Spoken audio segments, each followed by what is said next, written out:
Estás escuchando Viernes Conspirativo.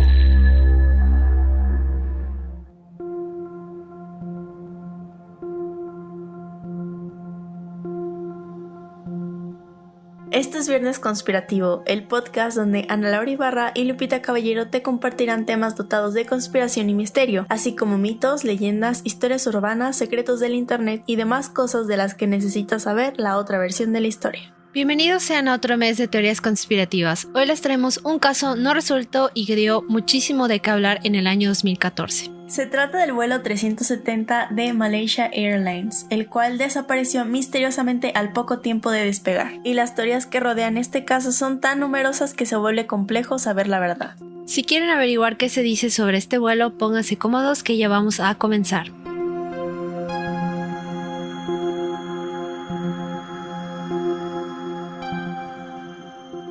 El 8 de marzo de 2014, a las 12:41 am, el vuelo 370 de Malaysia Airlines despegó de Kuala Lumpur con destino a Pekín. El avión llevaba 227 pasajeros a bordo y 12 miembros de la tripulación. El capitán en cuestión era Sairi Ahmad Shan, un piloto de 53 años de los más expertos de Malaysia Airlines. Su copiloto era Farid Hamid, un joven primer oficial que se encontraba en el último vuelo de entrenamiento. A la 1 de la mañana con 19 minutos, las torres de control perdieron el contacto y la ubicación de la aeronave. Buenas noches, Malasia 370. Esas fueron las últimas palabras que Zahari dijo a la torre de control de Kuala Lumpur. El avión debía contactarse con el centro de Ho Chi Minh en Vietnam, pero tal comunicación jamás llegó, pues a las 2:22 am el Boeing 777 desapareció totalmente de los radares de Malasia en un punto del mar de China Meridional, bajo el control de Vietnam, muy cercano a la frontera malaya. A las 2:40, 18 minutos después de un fallido intento de contactar con la nave, los vietnamitas informaron a los malasios. Sin embargo, debido a múltiples fallas de comunicación y gestión de emergencia, la búsqueda del avión no empezó sino hasta 5 horas después.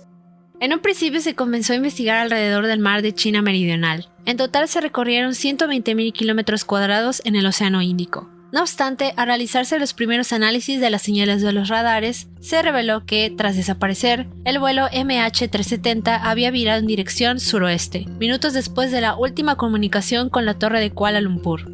El 15 de marzo, una semana después de la desaparición, se descubrió que un satélite geoestacionario en el Océano Índico recibió señales del vuelo y lo detectó por última vez a las 8:11 am, y además, la nave había contactado unas 6 veces con él. Este satélite pertenecía a la sociedad británica Inmarsat, y lo característico de ello es que permanece inmóvil sobre un determinado punto del globo terráqueo.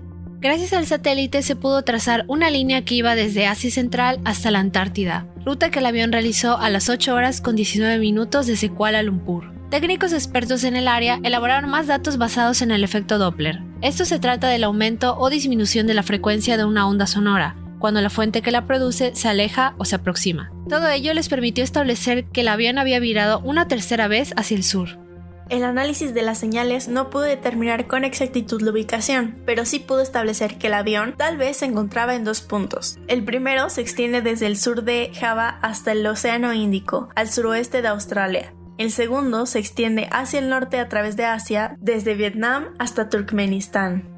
Entonces el área de búsqueda se expandió al Océano Índico, al suroeste de Australia en el Arco Sur y al sudeste de Asia en el oeste de China, en el subcontinente indio y en Asia Central en el Corredor Norte. Para el 25 de marzo, el gobierno malasio suspende las tareas de búsqueda del avión en el Corredor Norte de Asia y concluyó que el Boeing 777 se había estrellado en alguna parte remota del Océano Índico a 2.500 kilómetros del suroeste de Australia y que era muy improbable que alguien sobreviviera. El 6 de abril, 2 buques, uno australiano llamado Ocean Shield y otro británico de nombre Echo, iniciaron en el Océano Índico el rastreo, a unos 1.700 kilómetros al noroeste de la ciudad australiana de Perth, y es ahí donde encuentran lo que parecen ser señales acústicas pertenecientes a la caja negra de la nave. Un posterior análisis del Inmarsat arrojó posibles señales de un avión a las 8:19 am, consistentes con la locación de los pings acústicos. Se especuló que de ser esos sonidos pertenecientes al vuelo de Malaysia, la caja negra estaba a punto de quedarse sin batería, ya que esta solo dura 30 días. Se utilizó entonces un submarino robótico para seguir examinando, pero aquellos pings se habían esparcido en toda el área y no se encontraron fragmentos del avión. Además, los análisis determinaron que fue en realidad un cable fallido el que ocasionaba las señales. El 29 de julio del 2015 fueron hallados restos de una aeronave en aguas cercanas a la isla francesa de Reunión, en la costa africana. Una semana después, se anuncia que son pertenecientes al MH370. Durante el año y medio siguiente se encontraron 26 piezas más de escombros en las costas de Tanzania, Mozambique, Sudáfrica, Madagascar y Mauricio. 3 de las 27 piezas fueron identificadas como provenientes del vuelo 370 y se pensó que 17 de ellas probablemente eran parte del avión. 2 piezas pertenecían al interior de la cabina, lo que sugiere que el avión se había roto, pero no se pudo determinar si este se rompió en el aire o al impactar en el océano. El estudio del flaperón del ala encontrado en la isla de Reunión y una pieza del faldón del ala derecha hallados en Tanzania mostró que el avión no había experimentado un descenso controlado, es decir, el avión no había sido guiado a un aterrizaje en el agua. Las ubicaciones de los escombros se utilizaron para reducir el área de búsqueda en el Océano Índico, ya que es poco probable que algunos lugares de posibles accidentes produzcan escombros que se habrían trasladado a África.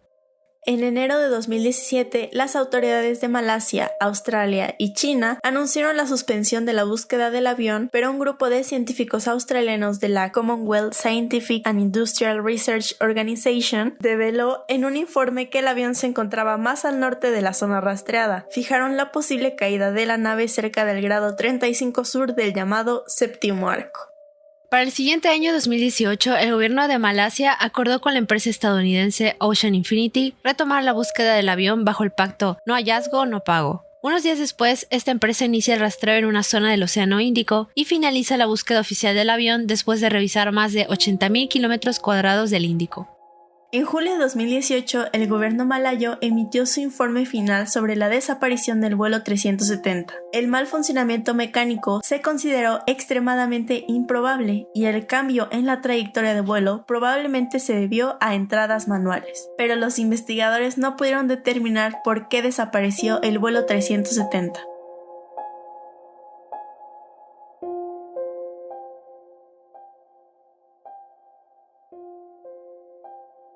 Pues este caso para mí es uno de esos a los que no le encuentro explicación alguna, más porque pueden ser tantas cosas que no podría elegir solamente una. ¿Tú qué crees que haya pasado?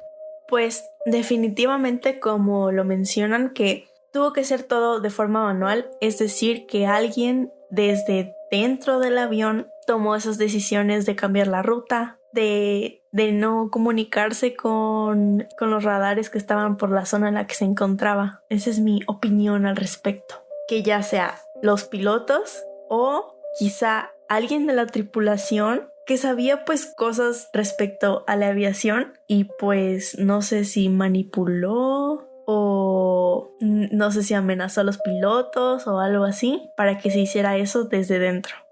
Bueno, es que se vuelve todo como muy conspirativo porque esto de los transpondedores, que son básicamente los aparatos que emiten señales para que el vuelo lo puedan seguir, dejó de funcionar así misteriosamente y la pregunta es si alguien lo hizo a propósito o fue casualidad o qué pasó allá, porque o sea, esta no es la primera vez que un avión se pierde. Ya hemos podido ver a lo largo de la historia de la aviación que muchos aviones de repente o son secuestrados o algo pasa dentro de ellos que se pierden, aunque el caso del vuelo 370 es completamente distinto porque aquí ya existe la tecnología para saber qué es lo que pudo haber pasado, para prevenirlo. Entonces se me hace como muy extraño el por qué el avión se desvió de su ruta original y cómo es que tardaron tantas horas en poder como que empezar a moverse, porque no fue de que inmediatamente detectaron que el avión dejó de emitir las señales y se pusieron manos a la obra, ¿no? O sea, tardaron bastantes horas. Y bueno, al final esto se queda así como un misterio grandísimo.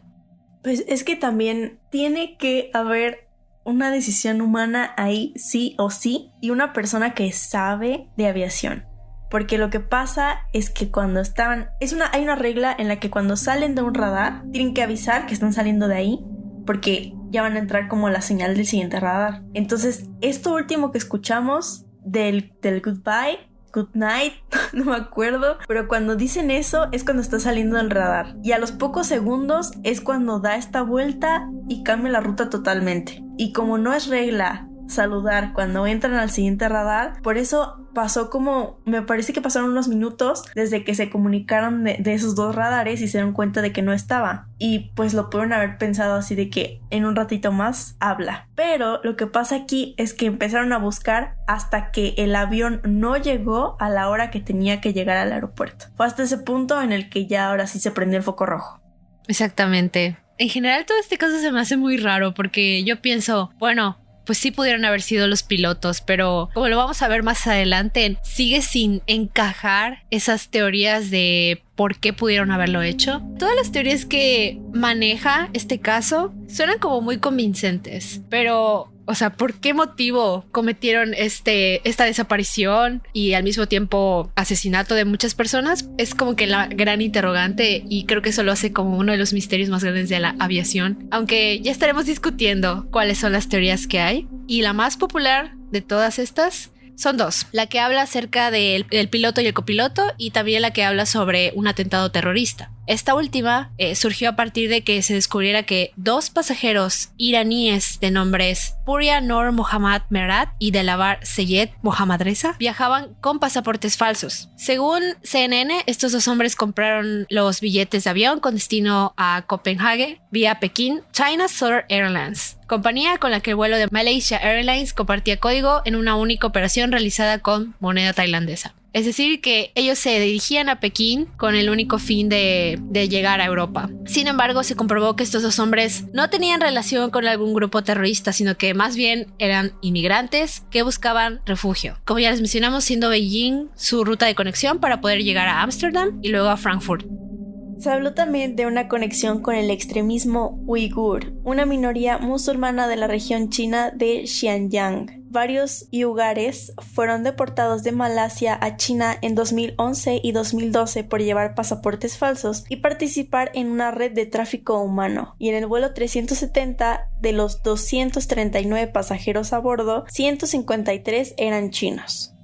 Un posible destino del avión secuestrado hubiera sido el desierto de Tlacamacán, en China. Acorde a un tuit de Jonah Fisher de la BBC, las autoridades malasias creían que el lugar más probable donde se hallaba el MH370 era en algún lugar en tierra, cerca de la frontera de China con Kirguistán. Pero esta teoría implica que el avión pudo pasar sin ser detectado por los sistemas de radar de numerosos países. Por otro lado, Asraduddin Abdul Rahman, director de la aviación civil de Malasia, informó que 5 pasajeros que tenían billete no se presentaron en el embarque y sus equipajes fueron sacados del avión. Algunos de ellos era el italiano Luigi Maraldi y el austriaco Christian Kossel. Este último fue localizado sano y salvo en su hogar y resultó ser que su pasaporte fue robado 2 años antes del incidente mientras se encontraba en Tailandia. Ocurrió exactamente lo mismo con el pasajero italiano. Fuentes anónimas del Servicio de Inteligencia de Estados Unidos afirmaron al diario The New York Times que las identidades falsas son utilizadas a menudo por traficantes e inmigrantes ilegales. Un funcionario del gobierno estadounidense aseguró también que el Pentágono revisó los datos de un sistema que detecta flashes por el mundo, en la zona en que desapareció el avión, pero no encontró indicios de alguna explosión o de algún tipo de atentado terrorista. Sumado a esta visión, el investigador privado Noel O'Gara afirmó que el avión de Malaysia Airlines fue derribado accidentalmente por las Fuerzas Armadas malayas por miedo a que hubiera sido secuestrado para realizar un ataque terrorista contra las Torres Petronas de Kuala Lumpur. O'Gara señaló que las autoridades de Malasia creyeron que el MH370 había sido secuestrado para cometer un atentado como el del 11 de septiembre, y al ver los radares se asustaron. Esto los llevó a enviar un avión de combate con el propósito de interceptar al avión y realizar un disparo de advertencia para que diera la vuelta. Pero aquello salió mal y el resultado fue la caída del MH370. El primer ministro de Malasia, Najib Razak, quien según había ordenado la intervención, se vio de ese modo responsable de la muerte de 239 personas.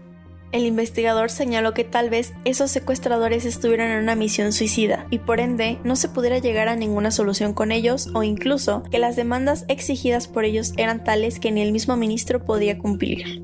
Para este hombre, el atraso en la investigación en el Índico fue deliberada, con el objetivo de dificultar el hallazgo de los restos y encubrir el error. Actualmente el ministro Razak está acusado de corrupción por el expolio de un fondo estatal, cargos que él niega.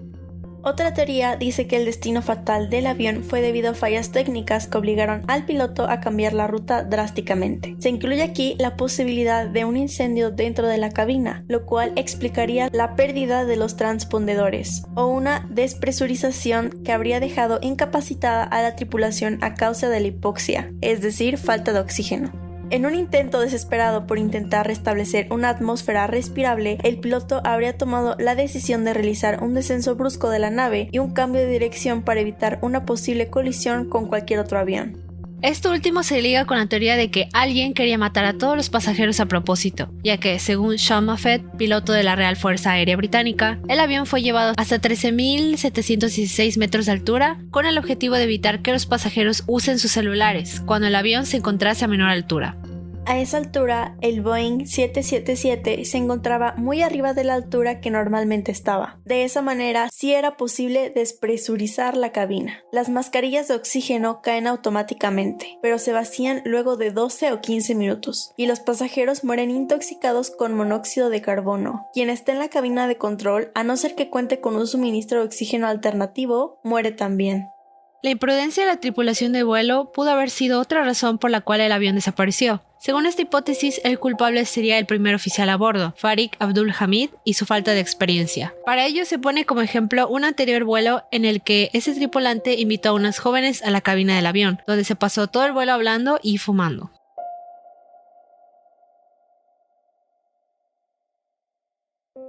Creo que mucha gente aprovechó para pensar que esto pudo haberse tratado de un secuestro por el hecho de que había 2 inmigrantes. No eran cualquier inmigrante, eran de Medio Oriente. Y pues para ese entonces todo lo que eran los ataques terroristas estaban muy frecuentes. De hecho, en esa época era cuando se empezó como a esparcir este odio hacia los musulmanes y hacia la gente de Medio Oriente en general. Entonces no me sorprende que a ellos se los haya señalados como posibles responsables del suceso, aunque como ya pudimos ver, ellos no estaban para nada relacionados con algún grupo terrorista, solamente querían ir a ver a sus familiares.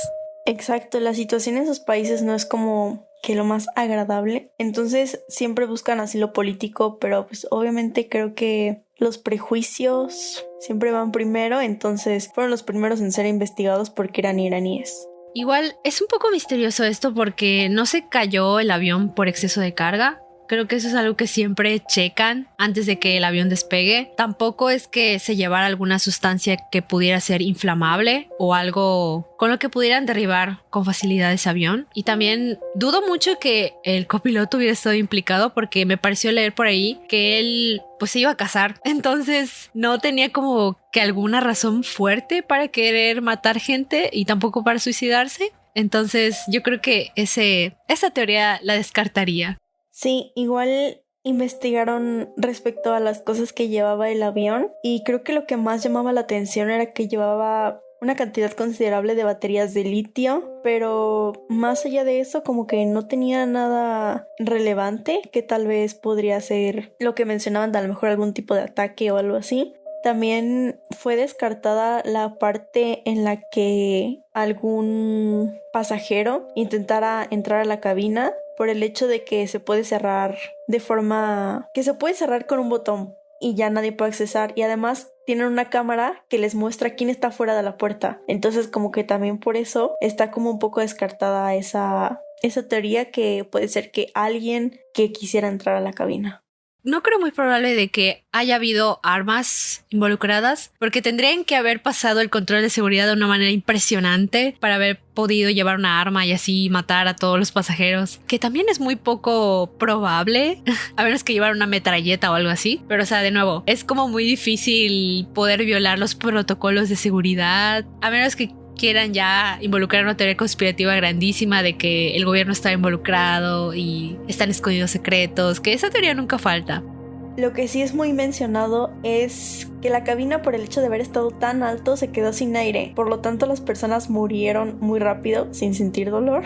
Y por lo tanto, se tiene la teoría de que cuando cayó el avión en el mar, todos los pasajeros estaban muertos. Bueno, suena un poco duro decirlo, pero al menos fue una muerte rápida, no fue nada doloroso, esperemos. Exacto, o sea, y por lo mismo, por la hora que era, la gente estaba dormida. Entonces, si es que fue así, dentro de la desgracia, afortunadamente, las personas que iban en el avión no sufrieron. Exacto, aunque de nuevo, de ser esto cierto, regresaríamos a la teoría de que alguien lo hizo a propósito. Sí. Otra de las teorías fuertes de este caso es la que involucra al capitán de la nave, Zahari Ahmad Shah. El investigador independiente Larry Vance, en su libro MH370, Misterio Resuelto, ahonda en la posibilidad de que el piloto haya ideado un plan que le permitiera desaparecer de la faz de la Tierra para siempre y sin dejar rastro. Se descubrió también que Shah, semanas antes de la desaparición del avión, habría estado practicando en un simulador que poseía en su casa. Esa ruta llevaba de una forma u otra a una caída inevitable en el Océano Índico, además de ser muy similar a la ruta por la cual el avión desapareció aquel 8 de marzo. Vance apunta que Shah fue quien provocó la descompresión del avión con una maniobra premeditada al poco de haber abandonado la ruta prevista, unos 40 minutos tras el despegue. Los pasajeros, al acabarse el oxígeno, perecieron, pero el piloto tenía consigo un suministro de oxígeno separado. El problema de todo es que el Boeing 777 no habría desaparecido del todo, sino que fragmentos de este se habían hallado, la mayoría de ellos pertenecientes a las alas, a los motores o la cola. No se encontró ni un solo reposacabezas ni un chaleco salvavidas, a pesar de que había cientos de ellos a bordo. Esto último, para Vance, es la prueba evidente de que el MH370 no se rompió por el choque contra la superficie del mar. Una vez encontrados los flaperones en la isla de Reunión y en Tanzania, Vance tuvo claro que era imposible para ese avión chocar con el agua a toda velocidad, ya que los 13 flaps hallados llegan a una conclusión. Cuando el avión entró en contacto con el agua, los flaps tuvieron que estar totalmente desplegados, igual que para un aterrizaje normal. Vance cree que el avión se acercó al agua completamente plano. De esta hipótesis se extraen otras más. En primer lugar, que la cabina de mando había alguien para accionarlos y esta persona estaba capacitada como piloto. En segundo lugar, los flaps solo se mueven si el sistema eléctrico y la hidráulica del avión funcionan. Esto solo es posible si al menos uno de los motores es utilizable, lo cual descartaría la teoría de la falla de combustible como la causante del incidente. En su libro, Larry Vance repasa algunas de las posibilidades ya antes mencionadas. Un fuego en la cabina de mando, unas baterías de iones de litio que arden espontáneamente en el compartimento de carga, fallos mecánicos y o eléctricos, un secuestro, una pérdida catastrófica de presión, una bomba, un misil, pero al final para él la razón que más pesa es la del suicidio/asesinato por parte del capitán Shah. Una última teoría a mencionar es la que habla sobre una conspiración económica basada en algunos peculiares hechos posteriores al vuelo.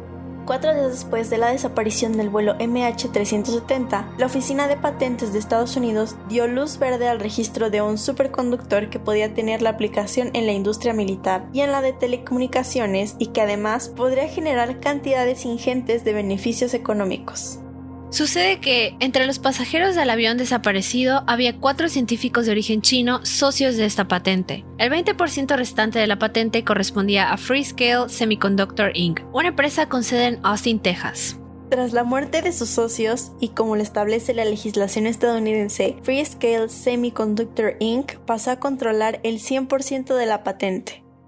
Casualmente, esta empresa pertenece a Jacob Rothschild, miembro de una dinastía europea de origen judeo-alemán, cuyos miembros han sido desde el siglo XVIII uno de los más influyentes linajes de banqueros y financieros de Europa.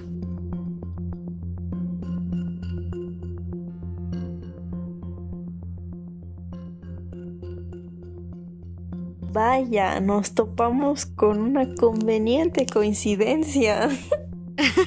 Una coincidencia muy conspirativa.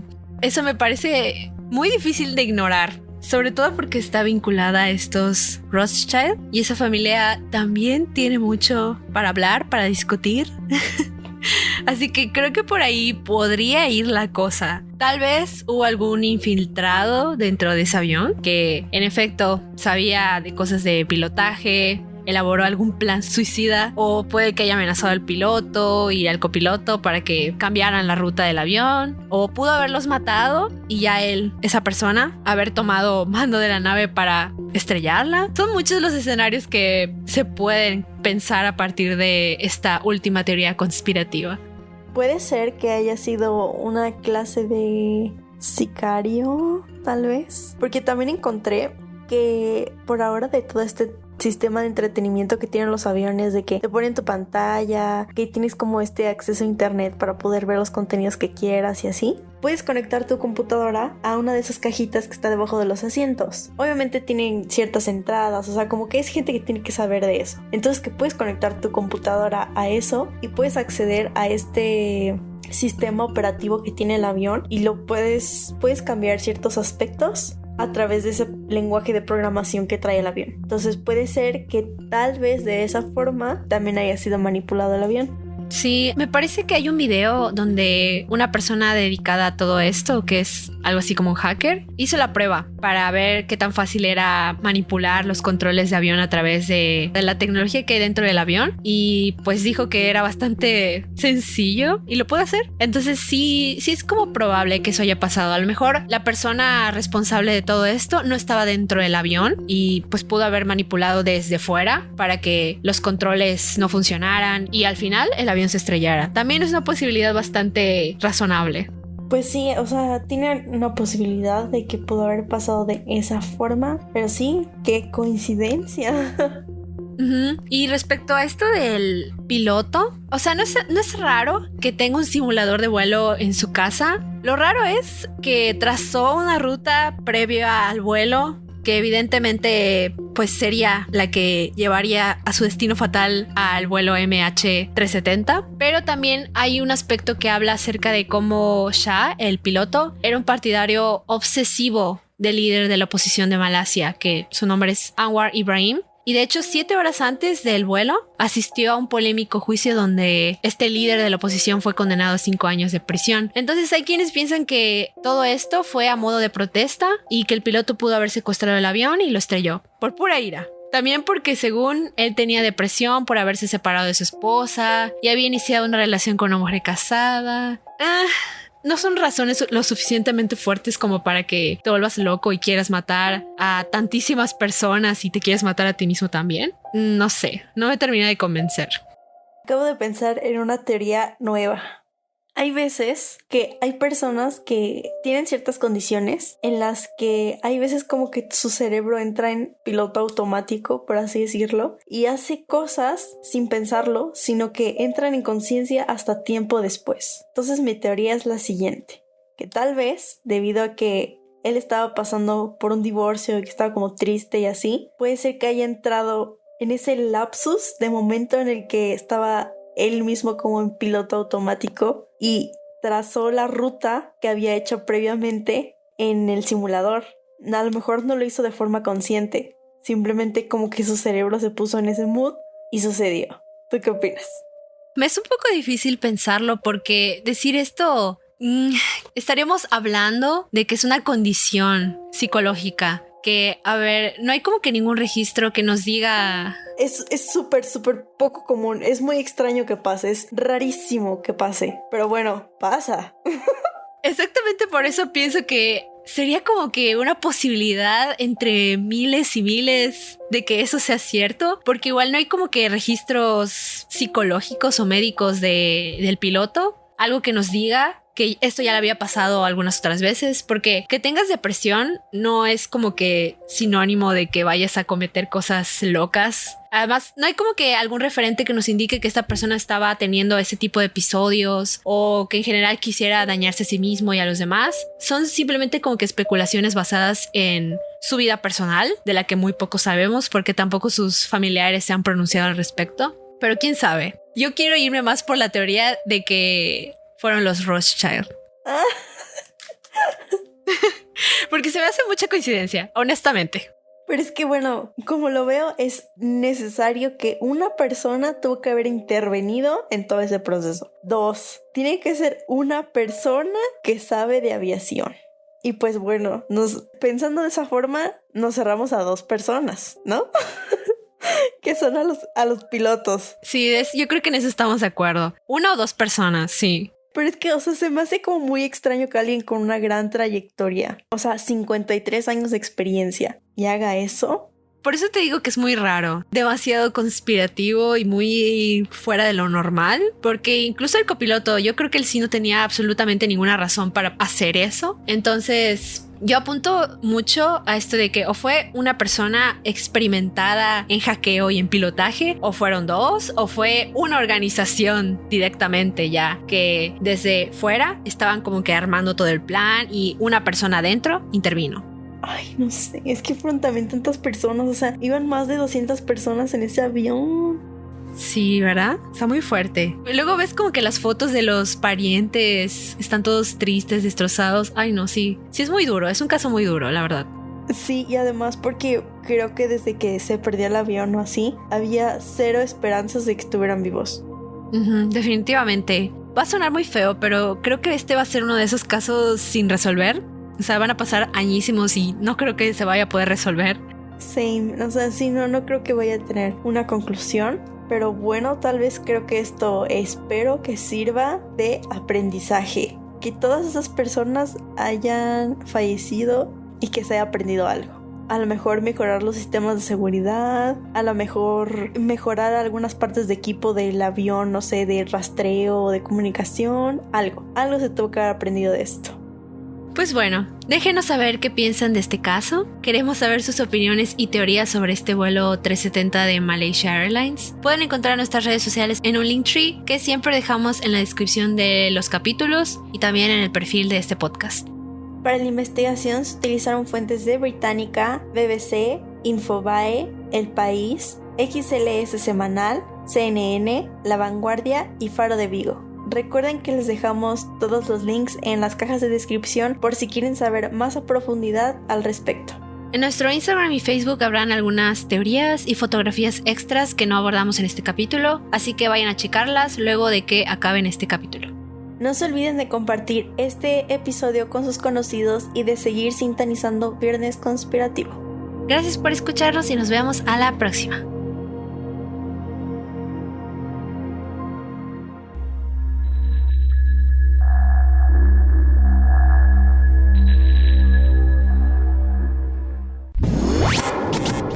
Escuchaste Viernes Conspirativo.